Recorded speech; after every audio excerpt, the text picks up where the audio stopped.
Do you want to talk a little bit about Shane Lowry this morning, because the homecoming last night looked insane. I'm not sure, did you catch any of it? I just see a bit of it on the news, the end of it, and great scenes with his grandmother who kind of not stole his thunder, but is definitely taking some of the spotlight. You know? Yeah, she's a great character. That picture we just put up there is incredible. It looks like Metallica at Slane. I know. Well, he deserves it. You know, and you know what the nicest thing for me about this whole thing is when someone like Shane Lowry, who doesn't call it like celebrity. You know, he's not an extrovert. He doesn't keep an entourage. He's not like.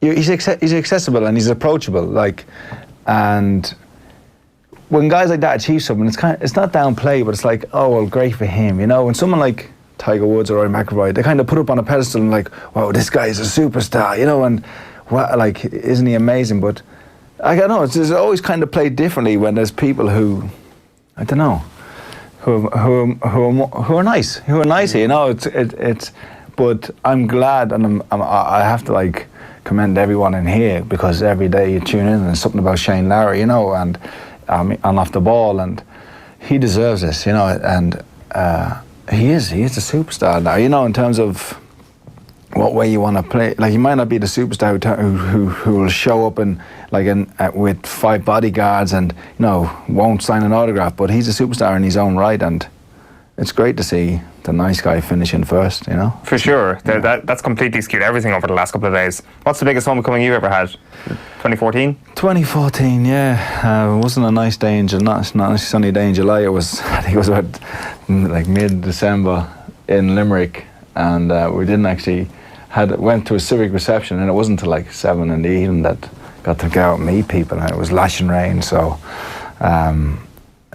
it is a great feeling. It is. It does really it makes it all worthwhile, you know. And I'm sure there's been like several, I don't know, commentaries about Shane Lowry and how his family not suffered but worked hard for him to be able to do what he did, and how often people would see him going in and out the road with the golf bag on his back as a young fella, and that makes it all worthwhile. Days like this, you know, when you have those homecomings and things like that. How hard is it for someone like Shane Lowry this week to try and soak it all in? It seems like he's doing a good job. He is. Seems like he's doing a very good job. Straight to the pub. And fair play to him. Like he's not letting it go to his head, it seems. But I don't know. I think he's probably in a whirlwind, and it'll be in time when he looks back. He probably won't like even.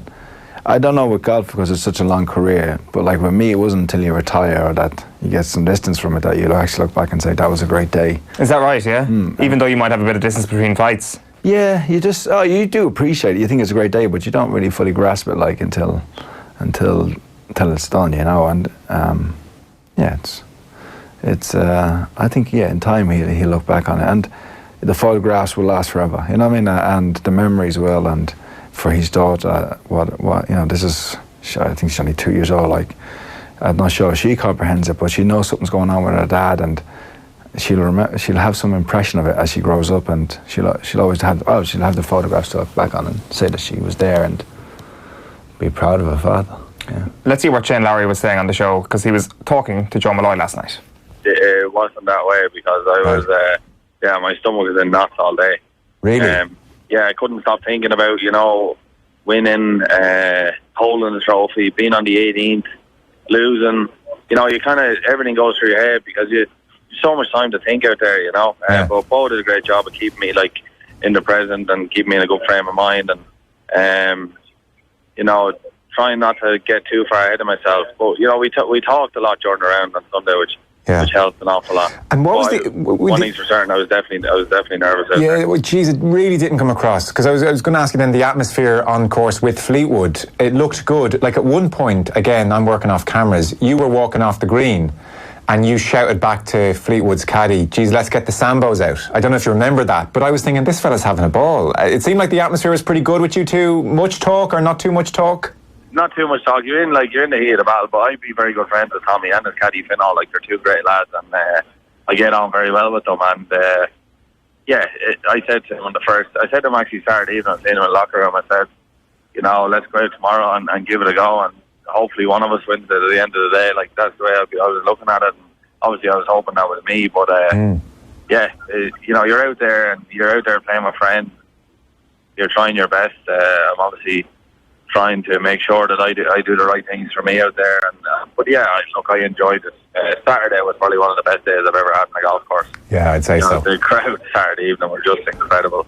Sunday was obviously quite good, but like I'll never ever forget Saturday evening when I finished the round. It was just what an incredible day. Like. Shane Lowry there in conversation with Joe on last night's show. The full piece available on youtube.com/offtheball. Willow Callaghan, good morning to you. Morning, lads. How are things? Good. You were in Clara last night? I was, yeah. It's a magic night. I mean, it's definitely up there with the homecomings that I can remember, particularly for the All-Ireland hurling teams in the 1990s. And Shane Lowry's just brought everyone together. I think it's even been more than just the town of Clara. There was people from far and wide who made their way into the green last night. I think estimated crowd was more than 15,000.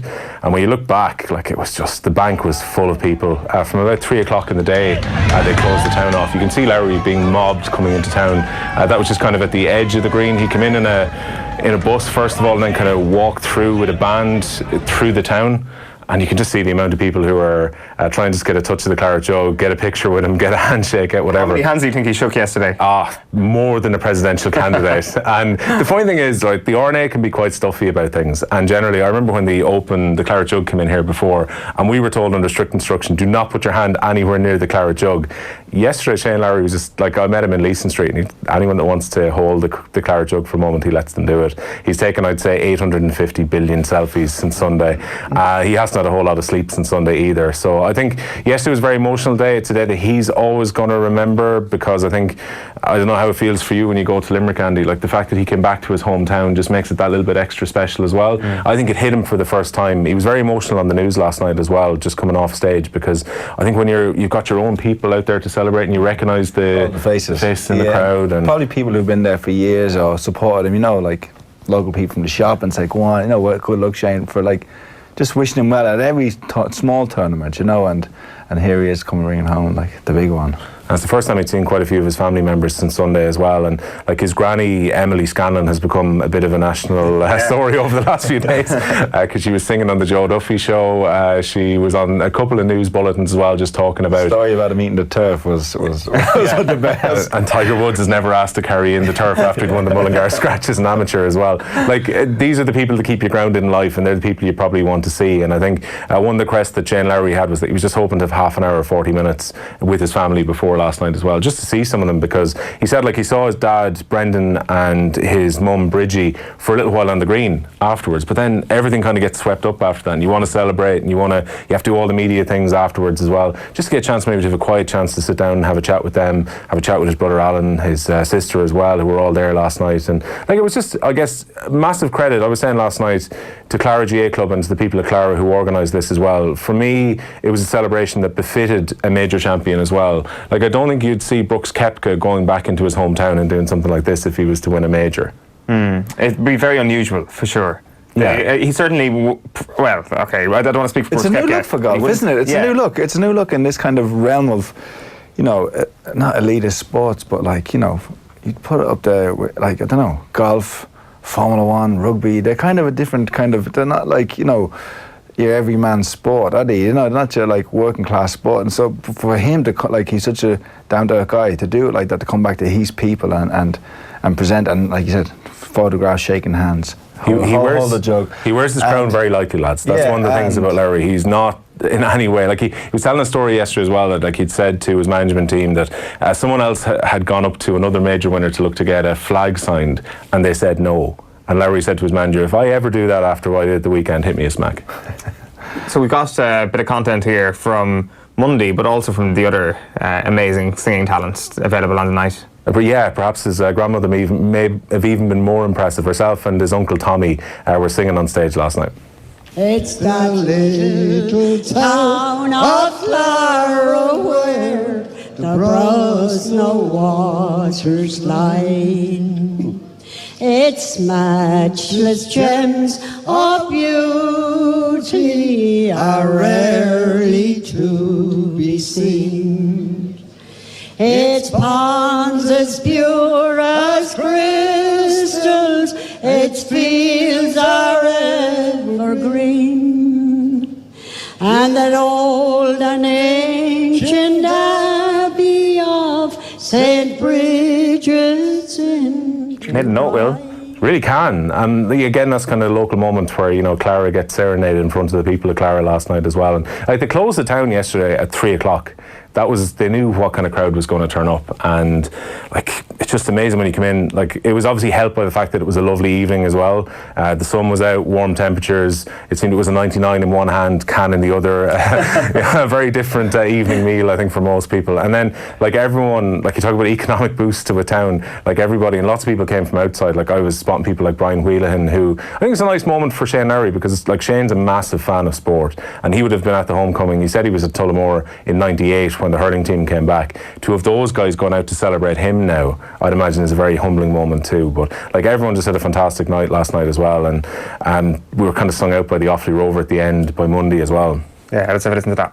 We've been kind of needing something like this, I think, for a long time, especially County Offaly, you know, because we had our many great years with football and hurling, but Shane has put us on a national level and an international level, and such a cool guy, such a very down-to-earth guy, and I'm just in awe of his just his cool head and, you know, getting through it all, because it's a lot of pressure.